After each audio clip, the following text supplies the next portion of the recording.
This episode is brought to you by LifeLock. It's tax season, and we're all a bit tired of numbers. But here's one you need to hear. $16.5 billion. That's how much the IRS flagged for possible identity fraud last year.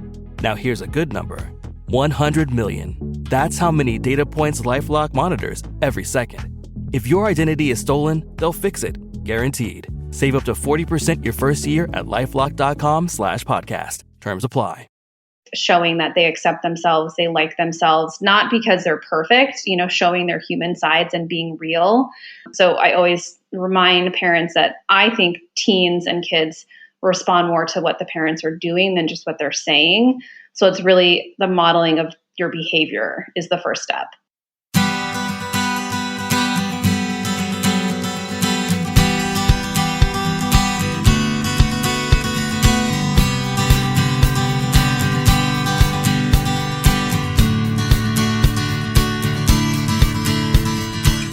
Welcome to the Parent Footprint Podcast with Dr. Dan. I'm Dr. Dan, your host, and let me tell you about our mission at Parent Footprint. That mission is to make the world a more loving and compassionate place, one parent and one child at a time.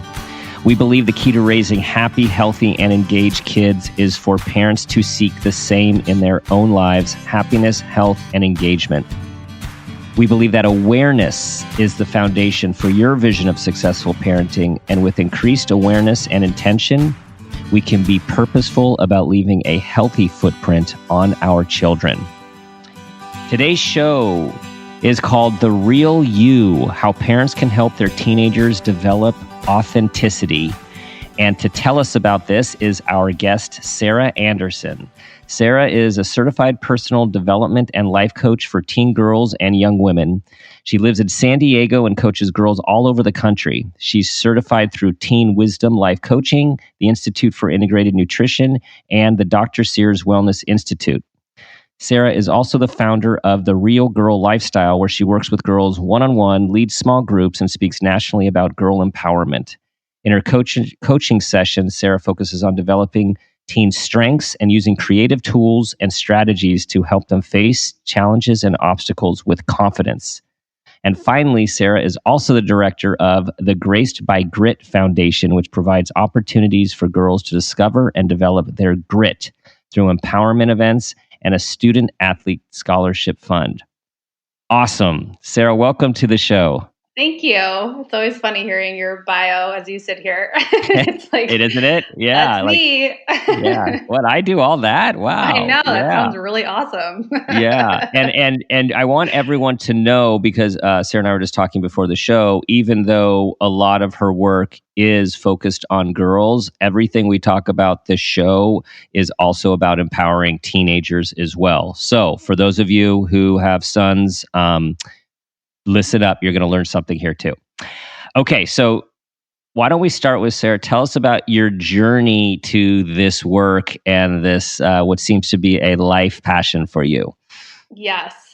So my journey is, kind of all over the place. I think as a true entrepreneur bouncing around.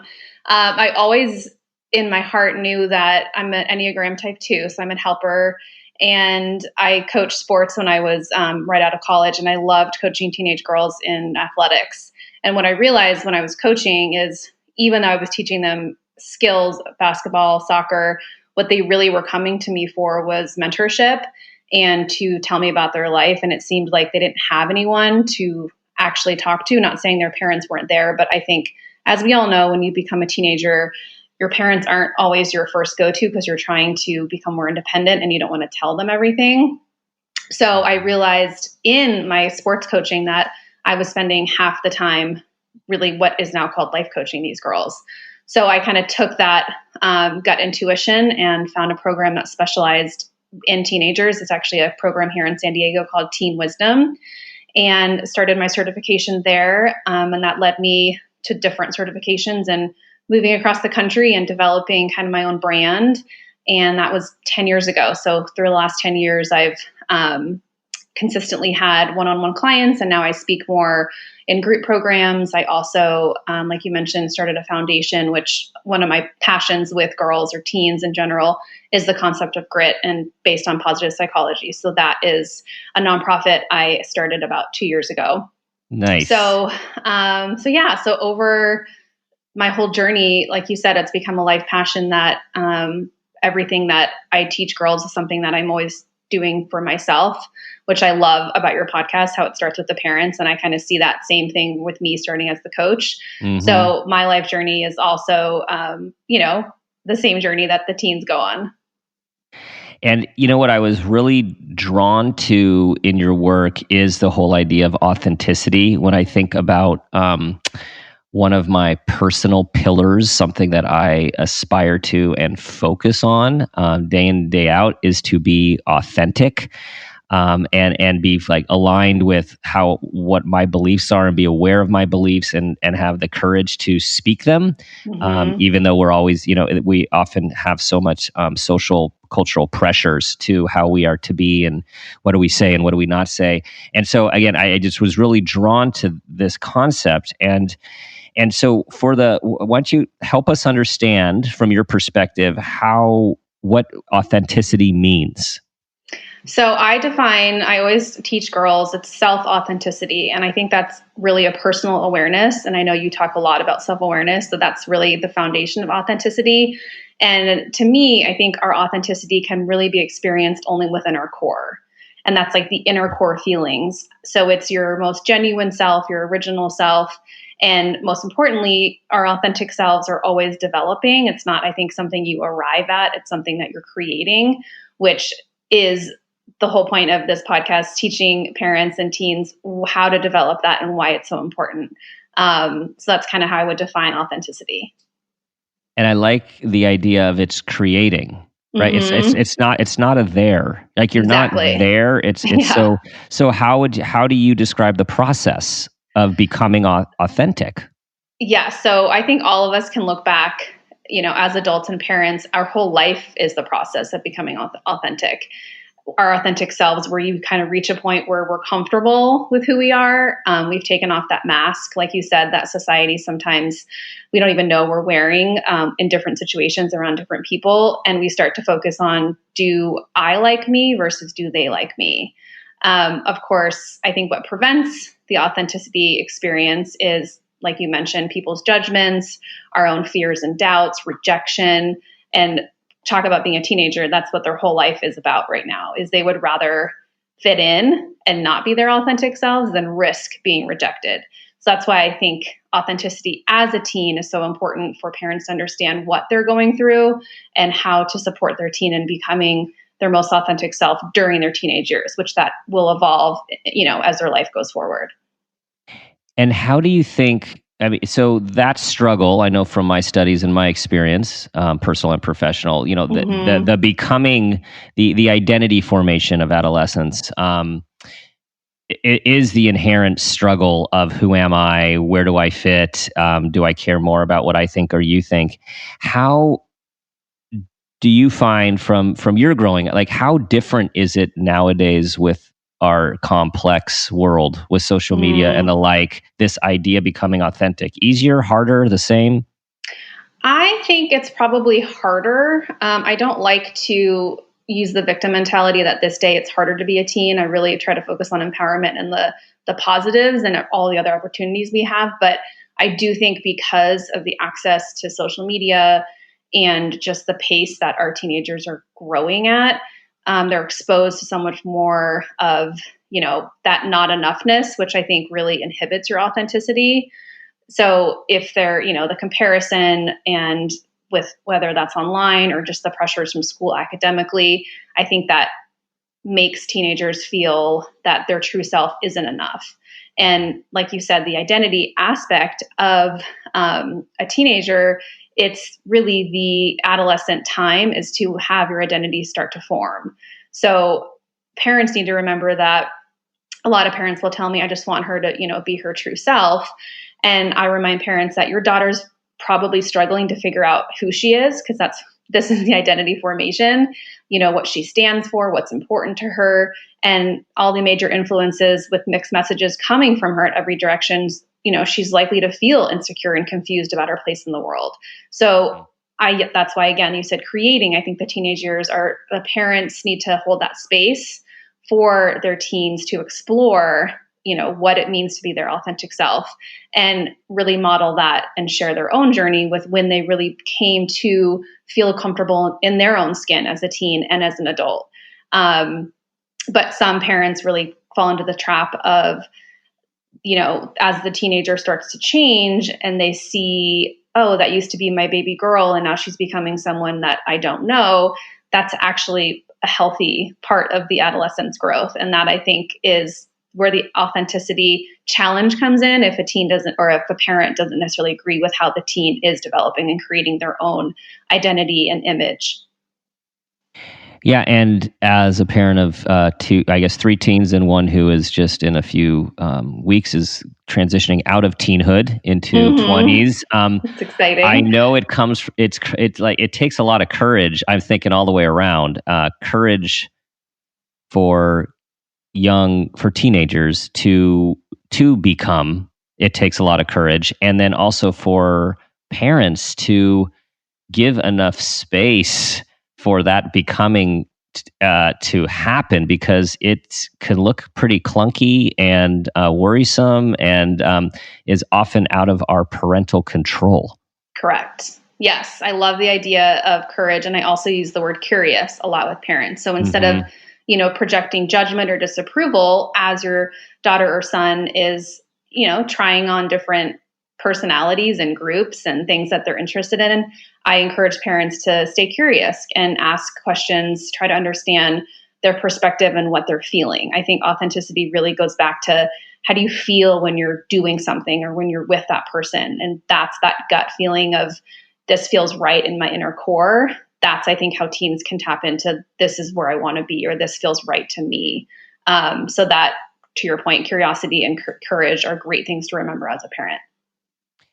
So the process, I'm thinking this in two ways. One is your process with your clients, the youth you work with, and then also how you support parents giving space and perhaps getting in touch with their own authenticity through this process. How do you toggle back and forth between this totally connected system? It's a great question. I think what I always remind parents is, how are they modeling what authenticity looks like in their own life? And I always think that starts with self-acceptance. So parents, living a life showing that they accept themselves, they like themselves, not because they're perfect, showing their human sides and being real, and talking about that, offering their, that compassion for themselves, and having the teenager see that they're also on their own journey of changing and growing. And that includes being imperfect. That includes staying in your truth and honoring your values when it's hard. That includes self-care and honoring yourself, different from another person. So I always remind parents that I think teens and kids respond more to what the parents are doing than just what they're saying. So it's really the modeling of your behavior is the first step.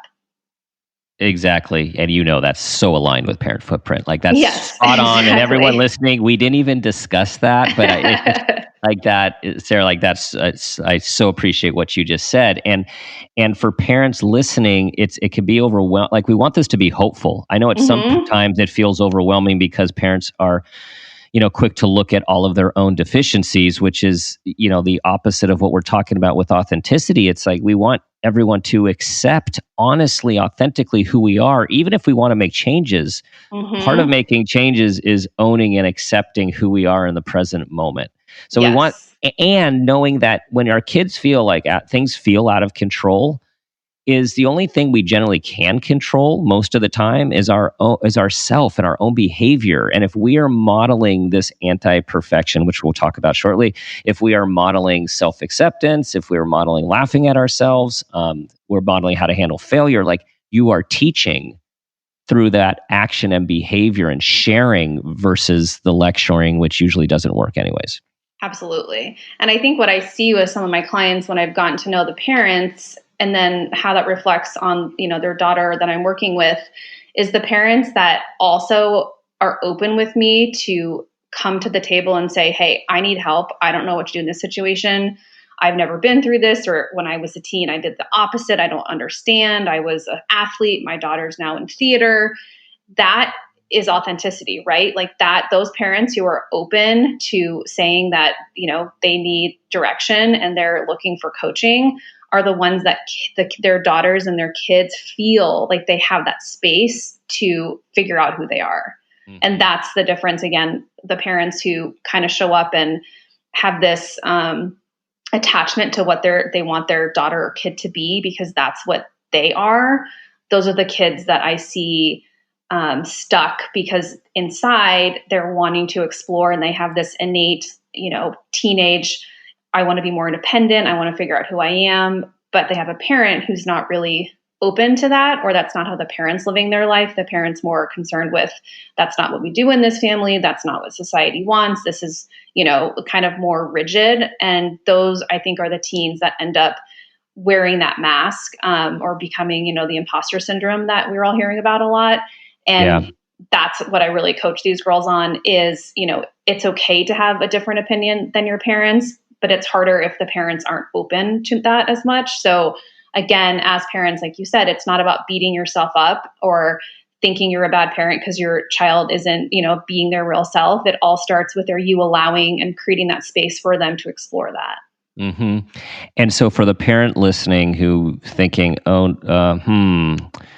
Sarah might have just been talking about me either a little bit or a lot of it. We're both here to say it's never too late as a parent. Absolutely. And so what if the person has that awareness listening right now, what do you recommend they do? In a sense of how they parent or talking to their child? Yeah, or even, or sharing something with their child if they have a new awareness, which to me is like the hallmark, right, of authenticity, as you're saying. It's like, wow, I realize that I've been putting my own stuff on my child. I didn't even realize it to the degree that I was.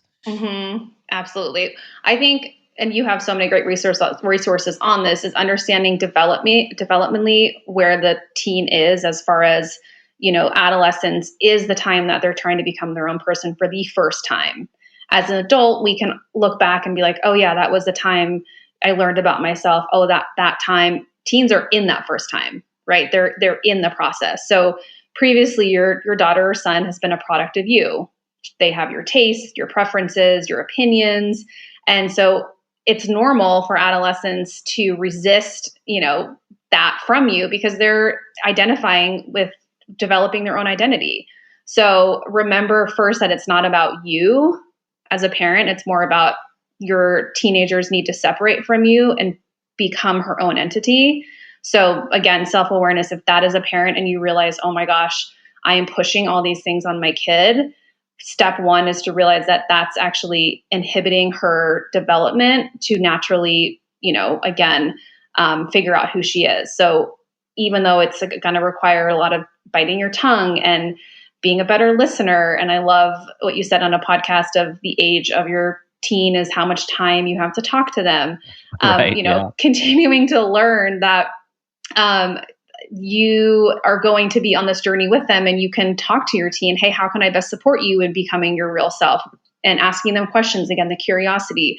When do you feel like you're your most real self? If they say, oh, when I'm in math class, just because I feel like I get it, take that note that that's something that's a strength of hers and support her in that, even if it's not something you're necessarily good at or you don't understand yourself.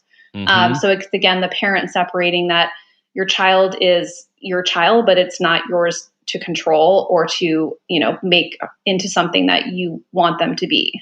Right. And even though 99% of parenting comes from best intentions, right? So that's just an obvious. And as you're talking, I'm thinking I could see three potential pathways as a parent for a parent action in these situations. One is they have this awareness and then they just start to provide more space and be more supportive of whatever those differences or the development of that teen.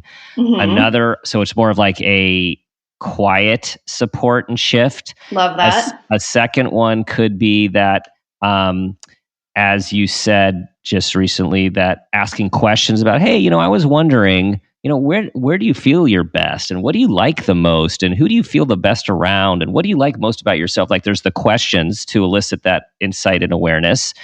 And then the third is potentially the sit down, depending on the age of the child and developmental level of, hey, you know what? I've had this realization and I loved sports. And I just assumed you would too. And I'm seeing maybe you don't as much as me, and I need to be aware of that. Something like, is it like, Yes. would you say, like, what do you say about these different options?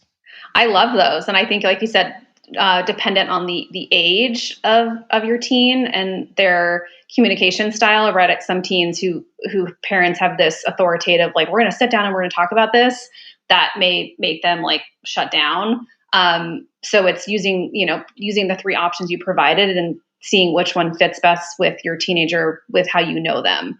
I'm a outgoing extrovert. So when my parents talked to me, I liked sitting down and having a conversation.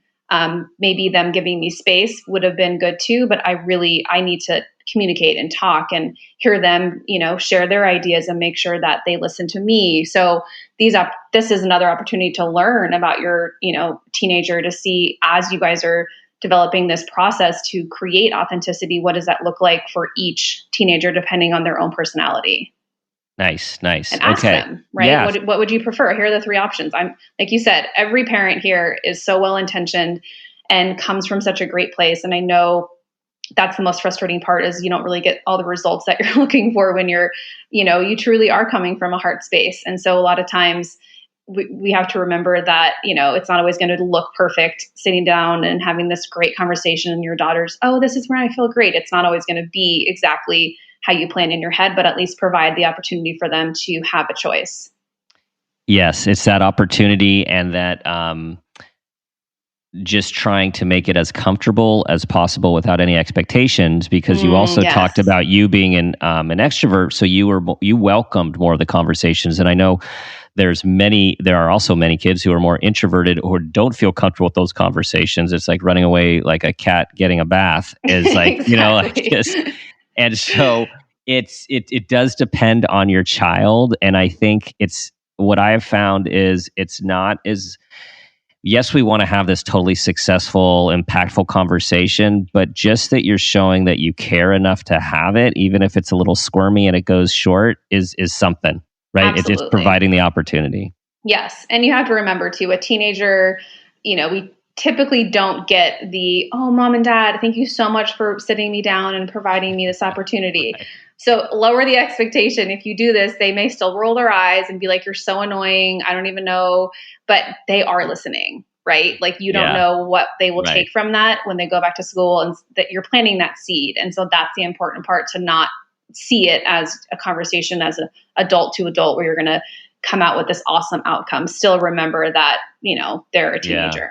Yeah, good point. Okay, so you touched on, we said the perfection word. I'm interested in your thoughts on that, because perfectionism is something that I don't think gets talked about enough, because it's almost become part of normal. And in our culture and in our media, and this striving for perfection. Even parents, we have to be perfect parents. So totally. What do you see with the whole idea of perfectionism and how it impacts? Yes, I love everything you said about that. I think, our culture right now values perfection and success. And even though there's been this other huge wave of vulnerability and, this concept of grit and making mistakes, I do think it's easier to still, if you meet someone and they have a lot of success and they are quote unquote perfect, we accept them easier than someone who shows up and is a little bit more messy and shows their true color. So I think as a society, we have to remember, although it's an easy thing to say to a teen, it's okay to make mistakes and be your imperfect self. Showing up that way is terrifying for any of us. So, putting that, just remembering that perfection is not just imperfection and perfection are concepts that are easier to talk about than to actually live. And I always share with girls, I think perfectionism was my downfall as a teen. Mm-hmm. And I don't know. I've done a lot of thought on this with, did it trace back to like my parents, or I think it's something that my personality just is always going to struggle with. So I had to learn why. Again, this is the aftermath of when you become an adult and you can look back on your teen years. But this is now what I work with girls on during their teen years, is questioning their perfectionism or why they put this pressure on themselves. Because surprisingly, more teenagers are putting pressure to be perfect on themselves, not coming from their parents. It's more coming from friends, the general society. A lot of parents are doing a great job of telling their kids, you don't have to be perfect. I want you to be happy. I don't expect straight A's. But that's not really what's being told to them by the mass culture. So even though their parents are telling them that, it's like this mixed message. Okay, my mom says she'll always love me if I don't get straight A's, but I have to get straight A's to go to college because that's what everyone else is saying. Yes, and I think that's where there is a difference from prior generations before smartphones and social media, because you still had messages, but they weren't constant bombarding visual text messages about how you're supposed to be, or people showing a version of themselves which aren't necessarily authentic. So it's like it's just constant bombardment in a way that I know that I didn't get. Absolutely. We just had commercials and some magazines, Yes. So I tell people, so thanks for sharing your own perfectionism history. I tell people that I am a perfectionist in recovery. Yes, and that a lot too. It's like, it's part facetious and funny, and it really is true when you think about those of us who are born with or acquire, however we get our perfectionistic tendencies. It's a hardwired response that it really takes a lot of mindful and intention. You have to have this thinking, you have this metacognition, right? We have to think about our thinking of, is this a reasonable expectation for myself, or can I let this thing go? But don't you find that it's like, it's always there? Always there. Yeah. Always. Yeah. Always there. And that's, when I've had to do work on looking where my perfectionism came from, it's for me. And again, that's why I think perfectionism is so layered. For, my experience, it was a way to control things. When I felt out of control, being perfect made me feel in control. And perfection was also, it's defined for myself. What makes something perfect in my own mind? Controlling the situation in what I thought was perfect made me feel happy and successful, even though that's different for somebody else. And then I think I'm also a people pleaser. And that is something that I think, goes into perfectionism, because I wanted to be perfect so everybody liked me. And no one would actually see the real me, because then, I was the chameleon in every situation. I would be what that person wanted me to be. And that is the quickest way to lose authenticity, because who are you then if you're someone with every different person? And that's, the teenagers already feel that way regardless, right? That's the journey of being a teen is figuring out where you fit in. And the last thing you want to happen is rejection. So, to your point, I think perfectionism is something that a lot of teens struggle with and will always be there, but there are so many tools and having self-awareness and mindfulness, like you said, that will help them at least be in the situation to ask, why am I trying to be perfect right now? Or who am I doing this for? And that's, the key with teenagers, and what I do with my coaching is just helping them get to that awareness point so they can make a different decision or offer themselves self-compassion, or for me, allowing myself to do something that's not perfect, letting go a little bit, all of those things. So parents can still share, where they have expectations of perfection with their kids. And honestly, a lot of kids already know where their parents have perfection tendencies, because they'll share with me about it. Oh my gosh, my mom doesn't let this go. And so teens are picking up on that. So again, it's going back to that parental awareness. Can you also let some things go for your own well-being? So you talk about the 3 I's that are contributing factors to the teenager's journey to authenticity. Tell us about those I's.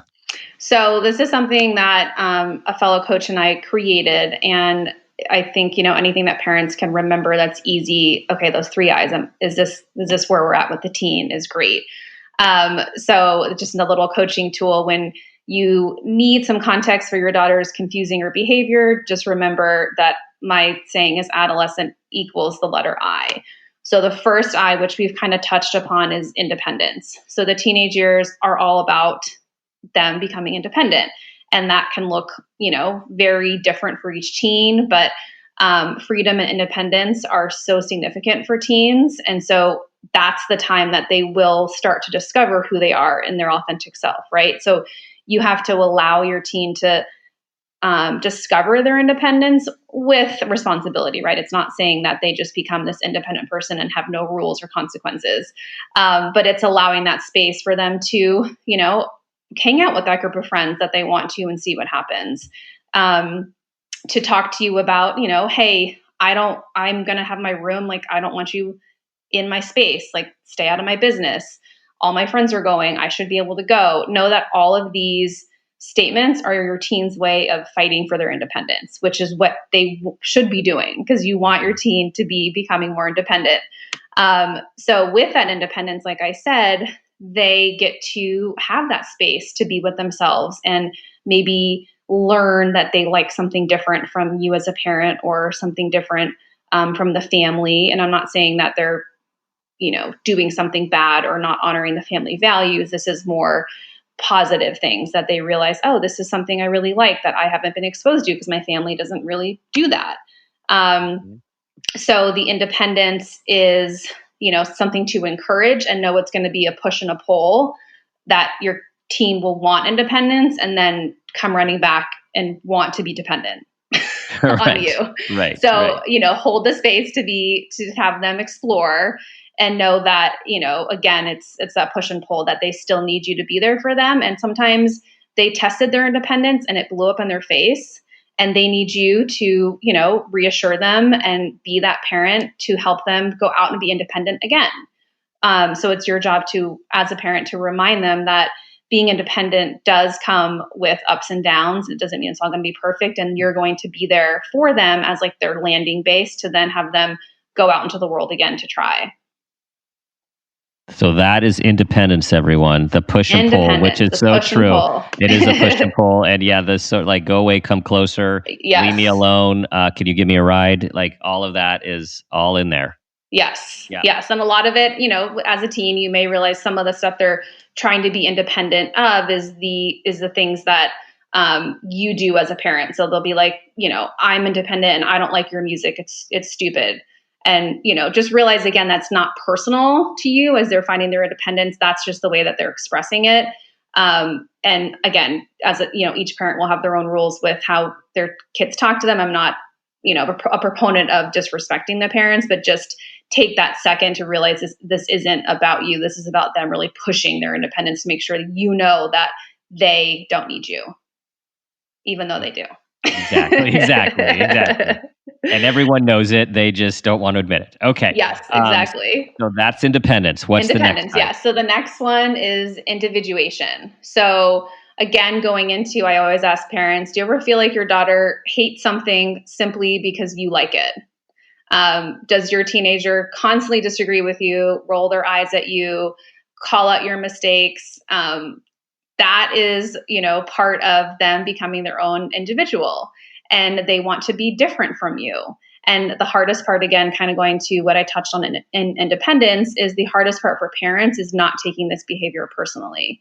So when parents will say, my daughter's changing and I'm scared because I don't know her like I used to, remember that your daughter is supposed to individuate from you. And this will show up in different phases and stages when she will challenge and question every word out of your mouth. I mean, how many times does that happen as a parent of a teen? And just remember that development, this is part of her developing the behavior that she's trying to become her own person again for that first time. And what I said previously is, as we raise our kids, they're pretty much a product of us and they inherit our tastes and preferences and opinions. And the individuation is a time for them to start thinking of that stuff on their own and what they stand for. And so that second I is about, again, providing the space for them to figure that out and not taking it personally and encouraging that individuation. Awesome. Okay. Independence, then individuation, and then finally is identity. So this is probably something we've already touched on as well, but just to reinforce that the hallmark, I always say this too, of adolescence is identity formation. So remember as a teen, and we all can go back to our teenage years, that you are trying to figure out who you are, where you fit, what's your place in the world. I mean, teenagers do feel, they want to feel a part of something. They want to identify with something. And that is what's going to make them feel more confident or feel, again, accepted. I mean, all teens, like I said in the beginning, the last thing they want to experience is not fitting in. So in order to do that and to figure out their identity, your teenager is going to, like I said, try on different groups of friends, try on different sports or activities, try on different music genres, anything that's helping her or him understand that they are their own person and they're forming an identity separate from you is important for them to really feel that, again, self-acceptance and self-awareness. So instead of, this is again going back to curiosity, as your teenager is experiencing, okay, this is what I identify with, ask questions, get curious. Oh, why do you identify so well with that group of friends? It seems like you love the math club. And they will say, yeah, because when I'm there, I just feel like I belong and I'm good at it. And that's something that's forming an identity for that teenager. And so again, the curiosity aspect for identity is a key piece. Nice. Okay. So everyone, these are the 3 I's that get you. This is the journey to authenticity, independence, individuation, identity, which is identity formation. So if we as parents are thinking about these 3 I's, even though it, again, can be a little rocky, we have to let go of our control and have to have curiosity and courage. Mm-hmm. It's to help them on their road to becoming authentic selves. Yes. And you can identify if your daughter has a behavior, look at it and say, okay, which I am I in right now? Oh, this is independent. She's pushing for that. And remind yourself, this is part of her developing her authenticity. So it's positive. Kind of use it as a tracker. And then, the 3 options that you provided, Dr. Dan, about checking in with her then. Like, oh, it seems like you really are loving your independence. Is there anything you want to talk about with that? Or, again, use the eyes to identify. And then the next step would be to make sure that you're providing that space for them to open up communication. And so, okay, so this is where we want to get to. This is a great reminder for us to put in these categories when we're feeling stuck. There are clearly obstacles in our lives, our own and our kids, to becoming authentic. What do you see as the most common obstacles that people run into? I think the biggest obstacles would be rejection, our fears, failure. I think those. The downside of being your authentic self is if you show your true colors and someone doesn't like you, or then you don't fit in. And as you know, teenagers can be brutal to each other. Yeah. And, I almost tell parents that you think, that world can be a breeding ground for rejection. So how scary is it to have your teenager be their authentic self if they show up and just get, annihilated by this group of teens that makes them feel that who they are isn't enough or who they are is wrong. So I think that's the biggest obstacle. And I think as adults, we all feel that too. Like if I'm actually my real self, like truly my real self, will someone accept me and will someone like me?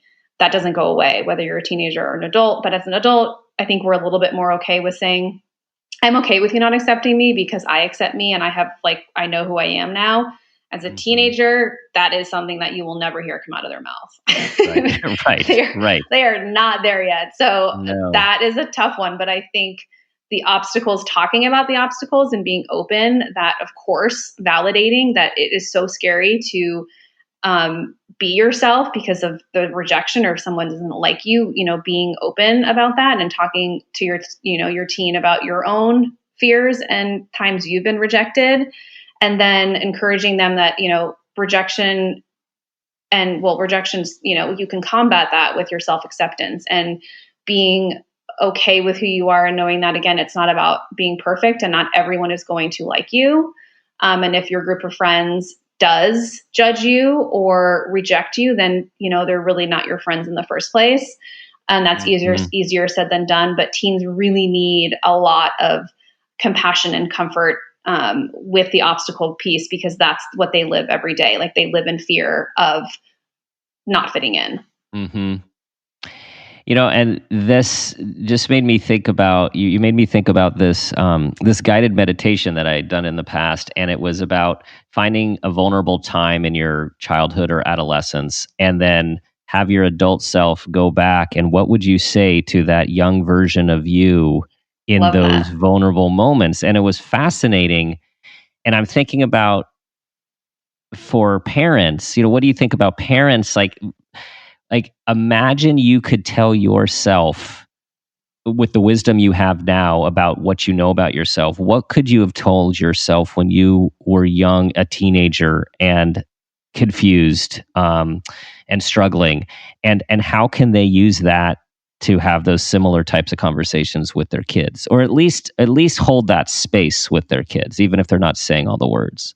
Yes, I absolutely love that, because I think what most parents do, right, is the opposite. We try to give advice or kind of sugarcoat, oh, you're going to be okay. Being yourself is a bold move. And if that's what my parents said in those moments, I would have felt so unheard and not supported.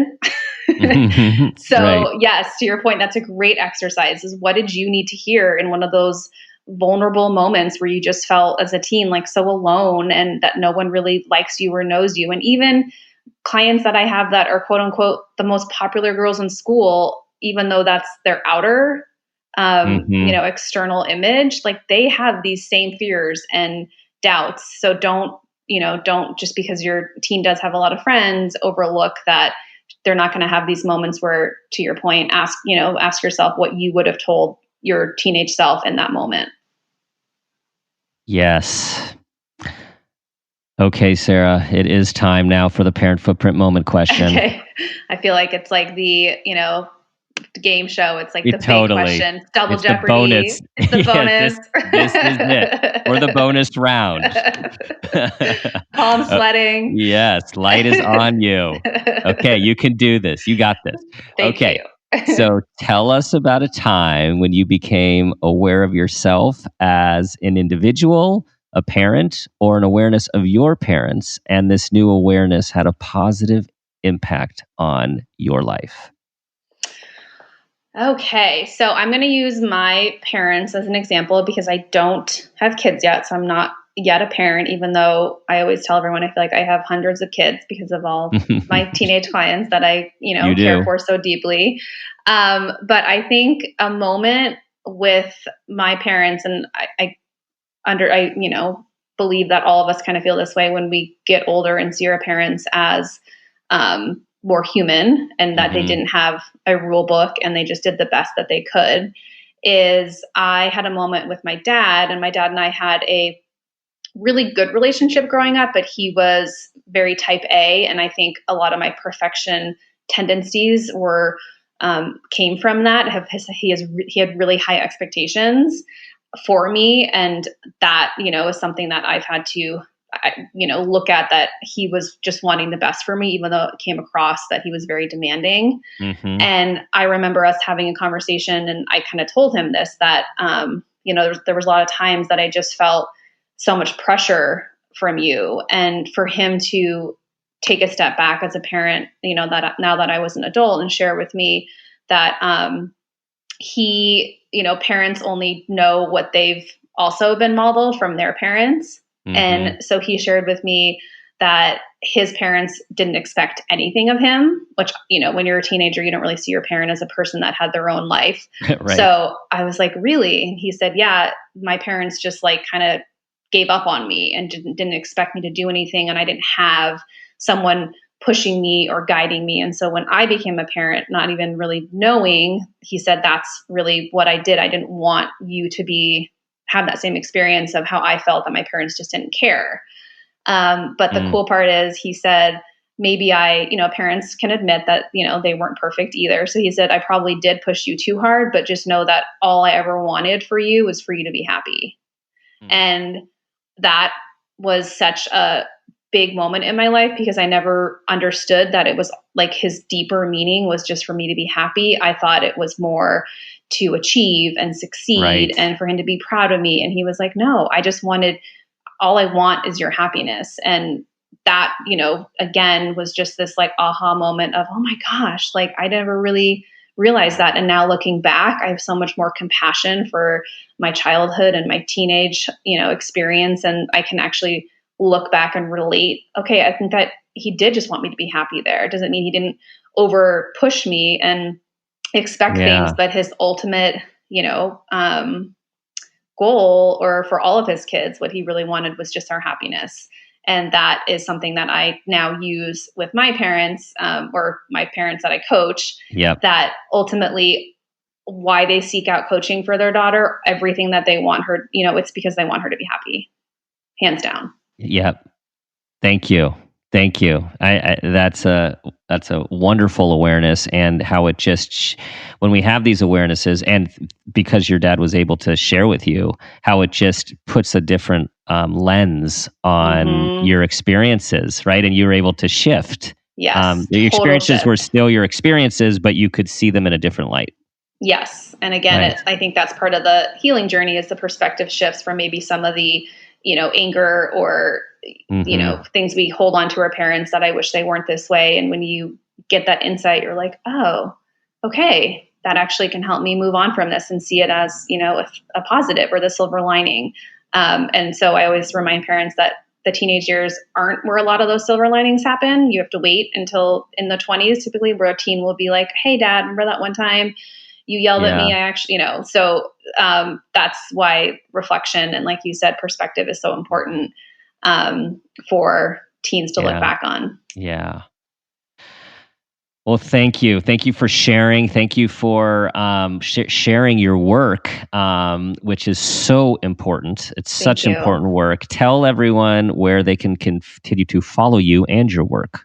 Yes. So my coaching business is The Real Girl Lifestyle. So the website is therealgirllifestyle.com, and you can find information on my coaching programs, my group programs, any speaking I do about girl empowerment. And then the foundation is gracebygrit.com. And that is the Grace by Grit Foundation, where we focus on bigger group empowerment events on grit. And then we have a scholarship. And right now our scholarship application is open until May 15th. So if you are a parent and you have a senior in high school that's going to be playing sports in college and does not have a scholarship, go ahead and check it out, because we are giving scholarships for student athletes, any level, Division 1, 2, 3, even junior college, to really one of our passions is the longer girls or boys are playing sports or some activity, it helps them with their confidence and grit. So we want to encourage teenagers to pursue that at the college level. Awesome. Yeah. Awesome. So that's my info. Nice. Check her out, everyone. Wealth of knowledge. Yes. Check Sarah out. Yeah. Sarah, thanks so much. Appreciate the conversation. And let's do this again sometime. I would love that. Thank you all. All right, everyone. That concludes another show. And I want you all to continue to work on your awareness to being the person you want your child to become. Model the behavior they are always watching and absorbing. Check us out at www.parentfootprint.com. Subscribe to this podcast, share with others, help us with our mission to make the world a more loving and compassionate place.